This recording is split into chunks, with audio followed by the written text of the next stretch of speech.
My worst mistake was electing Buhari as a president. Nigerians should forgive me, says Obasanjo. I was among those that lampooned him for being too slow to track down the abductors of the school children. I have to apologize to him because only recently a serving minister threatened to implicate a governor on his role in the adoption saga. I told myself, wait a minute, did I hear what I just heard? And I cast my mind back to when people said that the adoption was a stage managed plot to ease him out of power. I joined others then in calling such individuals conspiracy theorists and evil people. The story is getting clearer. Dear Jonathan, in my haste or ignorance then, I couldn't ask myself these simple questions. How about 270 human beings could be loaded into trucks and just vanish from a city center?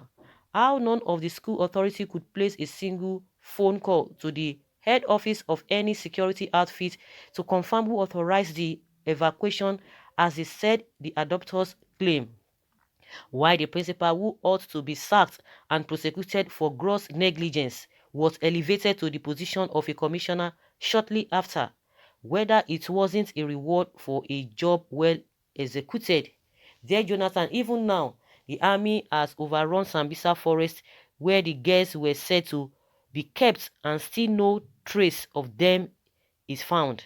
Surprisingly, they are being released from somewhere in batches.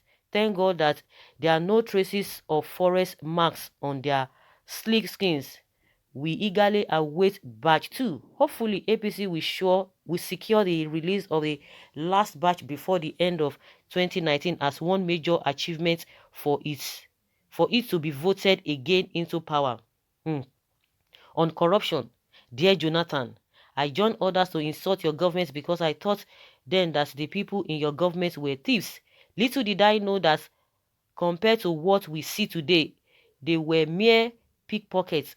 Under the watch of our current anti-corruption messiah, government officials use hundreds of millions of naira of IDP funds to cut grass in the sandy Sahel region.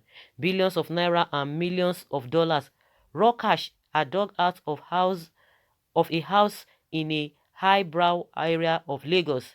The owner of the money is unknown and the said house lacks owner and CFO. $25 billion contracts are currently said to be wrongfully awarded by NNPC GMD to phony companies. Dear Jonathan, your former NSA Dansuki has been held incommunicado for $2 billion. Your man's money is 2% of their man's. Even if Desianis and other monies allegedly stolen by all those who served under your government are put together, they will not amount to 40% of what one man is currently alleged to have fingered. In light of the above, dear Jonathan, find it in your heart to forgive me. I allowed myself to be deceived by smooth talkers and propagandists, people who hid under a hypnotic change mantra to deceive the minds of the simple. They promised to fix electric power in 6 months, build new refineries, pay monthly salaries to jobless graduates, feed school pupils, and stamp out corruption. Who wouldn't fall for these lofty things? But alas, this they shove you aside. Since they shoved you aside, things have gotten worse in every front. Their first act was to jack fuel price up from 85 naira to 145 naira. Something you tried and we gave you a headache through our Occupy Nigeria protest. We can't dare raise a single voice now. Next, their ill-advised economic policies caused prices of commodities to triple. They called it recession and blamed it on you. No lights, no road, no food, no security from attacks of Çሔር1ES. The only means we use to cry out, social media, they want to shut it by draconian laws.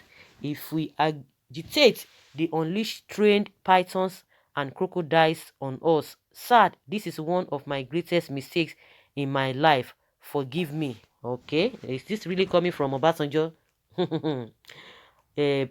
uh, Asking for forgiveness, list from Jonathan and Nigerians. Well, a lot of people fell for that. Of course, maybe tomorrow now Obasanjo will come and tell us, oh, he didn't say so. But even if he never says so, that is just the reality. That is just the reality we are faced with. If you can come and say that, and that is just, nobody's going to say, oh, it is propaganda. You are experiencing it even as a person. Of course, Obasanjo has said many, many things to let us know that he is not even in support. He's even regretting. All of them are regretting. But those who are still on the table, they are watching, they are observing table manners. They are the ones who are saying everything is fine. Everything is fine. Don't say that. Don't say that. Why are you talking like this? People like Adeshino and Gabashewu, Loretta Onoche, Basha Ahmad, all the APC people, those ones who are still have who still have a better position, who are still eating on the table. And somebody like Joe Igbokwe in Lagos, he was comparing Nigeria economy and US economy, that Buhari has done well for the fact that they are buying something $200 over there, and if you convert it, what it means, you can imagine that something is really wrong somewhere. So those are the people that will tell you everything is fine, everything is okay. So with all this, these are the things Nigerians are really experiencing. You don't need a soothsayer to tell you. Someone say whether it is fake news or not, what the writer said is true. That is the truth, and exactly. that is what it is. You think they are not all regretting? Like Wole Soyinka, you think they are not regretting? All of them, you think they are not regretting? Even Tinubu himself, but out of shame, they can't come out and speak. He knows what is even battling with them. Me, okay. Tell me your reason of casting this fake news. Of course, may God bless you, my fellow compatriots. The issue here is that the simple truth has been spoken. It's been spoken. You can deny it for all you care. Is it not the same boy, Obasanjo, that has been writing letter upon letter? He's been writing letter upon letter. It's only God that has the power to do that. If it's from you, you didn't. Why didn't your third force remove him in 2019? All power belongs to God, who has absolute control over our destiny. If Obasanjo should compare where Nigeria was when he took over in 1999 and the damages done to this country within 8 years of his administration, I expected him to bury his head in shame because he laid the foundation. No administration in Nigeria, no matter how bad, can be compared with this administration. It is the worst thing that has ever happened to Nigeria, whether you believe it or not. It's a granite truth. It's not for the same man. If not for the same man, you wouldn't have still be in darkness. For only those mighty ones we have access to communication. Yes, you are there criticizing him over those looting the country dried. Some of you are so blind with nepotism, religious bigots, and tribalism that there is no single truth in you. Now you are suffering and smiling, and that is it. He was able to pay off our debt. People are not just being taken on the streets just like that. People are not just committing crime and you just, and they'll still come back again. Nobody is arresting them. They are just having their field day. They are just having enough fun. They are perpetrating evils on that. Most especially the issue of Çሔር1ES, and it's looking the other way around. All of them, they've contributed. Well, of course, he's coming out to apologize. But will Buhari even apologize to all the things that he has said or he has done? And most importantly, all of these people, Obasanjo, Jonathan, they've all contributed to the mess we have found ourselves. And that was why Buhari said he was coming. You can't come and do the same thing that we were accusing those people of.